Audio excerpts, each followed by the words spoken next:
Iran Israel war effect ప్రపంచ దేశాలకు అంటుకుంటోంది. ఇప్పటికే గ్యాస్ పెట్రోలియం ఉత్పత్తులపై తీవ్ర ప్రభావం పడుతోంది. వార్ ఎఫెక్ట్ భారత ఫార్మా రంగంలో కూడా సంక్షోభానికి దారితీస్తూ ఉండడం ఆందోళన కలిగిస్తోంది. భారత్ ప్రపంచానికి మెడికల్ హబ్గా మారిన నేపథ్యంలో మెడిసిన్ తయారీ, మెడిసిన్ సప్లై, విదేశీయుల ట్రీట్మెంట్ ఇలాంటి కీలక అంశాల్లో కూడా ఇబ్బందులు ఎదురవుతున్నాయి. ఇరాన్ ఇజ్రాయెల్ యుద్ధం కారణంగా భారత్తో మెడిసిన్ ఉత్పత్తి తగ్గినా, ధరలు పెరిగినా వాటి ప్రభావం ప్రపంచవ్యాప్తంగా ఉంటుంది. మందుల తయారీకి వాడే ముడి సరుకు విషయంలో ఇబ్బందులు ఎదురవుతూ ఉండడమే అందుకు కారణం. ఎందుకంటే భారత్లో మందుల తయారీకి వాడే ముడి పదార్థాలు, కీ స్టార్టింగ్ మెటీరియల్స్, మరికొన్ని కెమికల్స్ను భారత్ పశ్చిమాసియా దేశాల నుండే దిగుమతి చేసుకుంటోంది. అంతేకాదు మెడిసిన్ తయారీలో వాడే మిథనాల్, బెంజీన్ వంటి సాల్వెంట్స్ ముడి చమురు నుండే తయారవుతూ ఉంటాయి.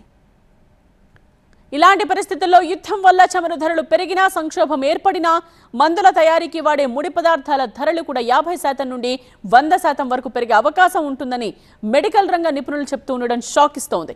పారాసిటమాల్, యాంటీబయాటిక్స్ లాంటి సాధారణ మందుల తయారీకి వాడే ఏపీఐ ధరలు ఇప్పటికే పెరుగుతూ ఉండడం ఆందోళన కలిగిస్తోంది అని చెప్తున్నారు.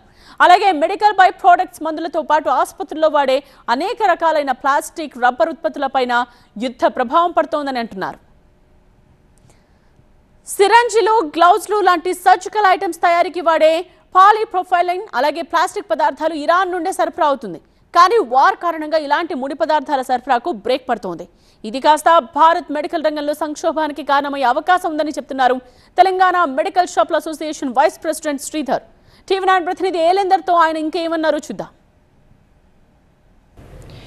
ఇరాన్ ఇజ్రాయెల్ యుద్ధ ప్రభావం ప్రపంచ దేశాల్లోని అన్ని రంగాలపైన పడుతున్నటువంటి పరిస్థితులు కనిపిస్తున్నాయి. ఇండియాలో గ్యాస్, పెట్రోల్, డీజిల్కి సంబంధించినటువంటి సంక్షోభం ఏర్పడే పరిస్థితులు ఉన్న నేపథ్యంలో మెడికల్ రంగం కూడా ఎఫెక్ట్ అవుతుందనేది మెడికల్ రంగ నిపుణులు చెప్తున్నటువంటి మాట. దీనికి సంబంధించి మనతో మాట్లాడేందుకు Telangana medical shop association vice president Sridhar మనతో ఉన్నారు. ఆయనతో మాట్లాడదాం.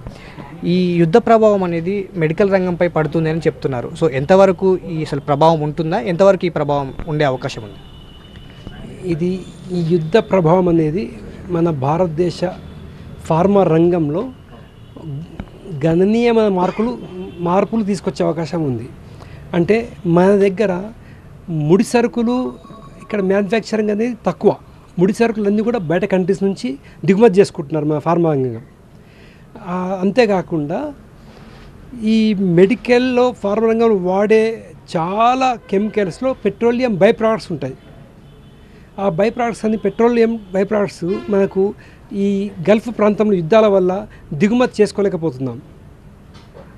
దీంతో మన తయారీ రంగంలో, ఫార్మాలో తయారీ రంగమే చాలా ఎఫెక్ట్గా దెబ్బపడుతుంది. ఆల్టర్నేటివ్ అనేది మెడిసిన్స్లో లేదు. మనకు డాక్టర్ ప్రిస్క్రైబ్ చేసిన మెడిసిన్సే మనం వాడతాం. బీపీ, షుగర్, థైరాయిడ్, హార్ట్ ఇలాంటి అన్ని జబ్బులకు కూడా ఏవైతే డాక్టర్ ప్రిస్క్రైబ్ చేస్తారో అవే మెడిసిన్స్ వాడతాము. మన సొంతంగా ఈ ఆల్టర్నేట్ అనేది వెళ్ళడానికి అవకాశం లేదు. ఈ క్రమంలో మనకు దిగుమతి చేసుకునే విషయంలో ముడి సరుకులు కానీ, తర్వాత ఈ ఏపీఎస్ కానీ దిగుమతి చేసుకునే ఇబ్బందులతోటి ఇప్పటికే సంక్షోభము ఫార్మా తయారీ రంగంలో వచ్చింది. వాళ్ళు ఇప్పటికే భయపడుతున్నారు. ఎందుకు భయం అంటే వీళ్ళు సొంతంగా రేట్లు పెంచుకునే అవకాశం లేదు. తర్వాత ట్రాన్స్పోర్టింగ్ అనేది ఇదివరకు వారం నుంచి 10 రోజుల్లో దిగుమతి కావాల్సిన వస్తువులు ఇవాళ నెల రోజులైనా కూడా రావట్లేదు వాళ్ళకి. ఫార్మా హబ్గా భారతదేశం ఎదుగుతున్నటువంటి పరిస్థితులు ఉన్నాయి కాబట్టి కరోనా లాంటి టైం వచ్చినప్పుడు కూడా వ్యాక్సిన్లు తయారు చేసి విదేశాలకు సప్లై చేసినటువంటి మన ఇండియా, సో ఇప్పుడున్నటువంటి పరిస్థితుల్లో ముడి సరుకును తయారు చేసుకునే పరిస్థితుల్లో లేదా దానికి సంబంధించి ప్రభుత్వం ఎలాంటి చర్యలు తీసుకుంటే బాగుంటుంది అంటే ఆ అవకాశాలు ఏమైనా మన దగ్గర ఉన్నాయా? ఇటువంటి అవకాశాలు మెండుగా ఉన్నాయి. ప్రభుత్వం సీరియస్గా తీసుకున్నట్లయితే ఎగ్జాంపుల్గా మీరు అన్నట్టుగా ఈ కరోనా టైంలో ప్రపంచంలో ఏ దేశం చేయలేంత ఆకర్షణీయంగా అంటే ప్రజలకు ఇబ్బంది లేకుండా ఫార్మా రంగాన్ని సరైన గాడిలో నడిపించగలిగింది. అంటే కీలకమైన నిర్ణయాలు తీసుకుంది. డే టు డే అబ్జర్వ్ చేస్తూ కీలకమైన నిర్ణయాలు తీసుకోగలిగింది మన భారత ప్రభుత్వం.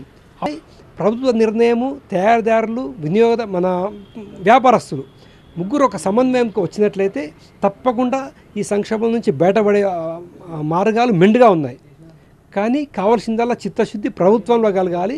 మిగిలిన వాళ్ళను, తయారీదారులను, వ్యాపారస్తులను ఒక తాటి మీద తీసుకురాగలగాలి. ఇప్పుడు మనకు పోయిన నెల అంతకుముందే నిల్వలు ఉన్నాయి కాబట్టి వస్తుంది. ఈ నెల కూడా ఇలాగే యుద్ధం జరిగినట్లయితే వచ్చే నెల కానీ 2 నెలల్లో కానీ మనకు అందుబాటులో ఉండవు. కాబట్టి ఇది తీవ్రమైన చర్యగా గవర్నమెంట్ ప్రభుత్వాలు ఇమ్మీడియట్గా ఎమర్జెన్సీగా యాక్ట్ చేసినట్లయితే ఈ సంక్షోభం నుంచి బయటపడవచ్చు.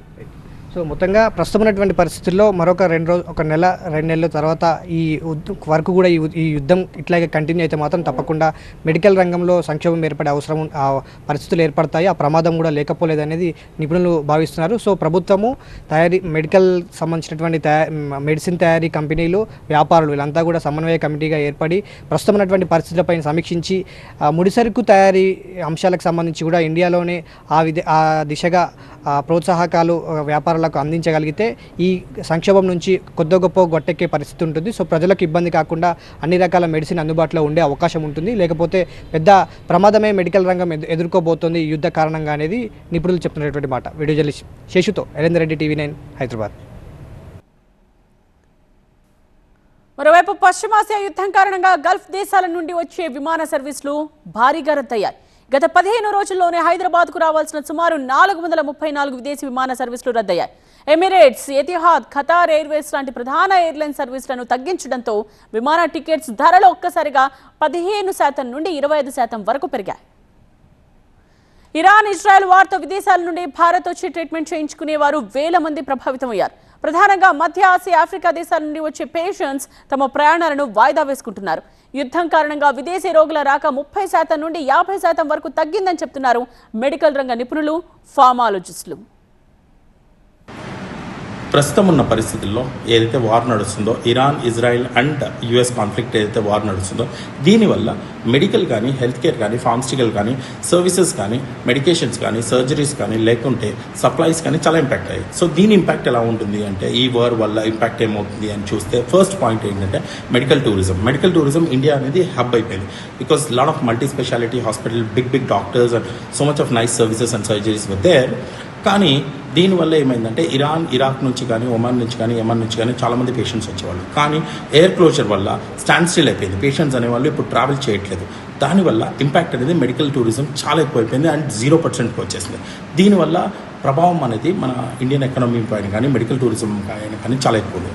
సెకండ్ పాయింట్ చూస్తే సప్లై చైన్ అనేది డిస్టర్బ్ అయిపోయింది. బికాస్ సప్లై చైన్ అనేది కంటిన్యూస్గా ఉండేది. WHO also set that supply chain అనేది డిస్టర్బ్ అయిపోయింది. బికాస్ స్ట్రెయిట్ ఆఫ్ హార్మోస్ ఏదైతే ఉందో దాంట్లో నుంచి ట్రావెల్ చేసే కార్గోస్ అని డిలే అయిపోతున్నాయి అండ్ కాస్టింగ్ అనేది చాలా పెరిగిపోతుంది. సో కాస్ట్ అనేది ఇంక్రీజ్ అవ్వడం వల్ల WHO సప్లై చైన్ కూడా ఇంపాక్ట్ అయింది.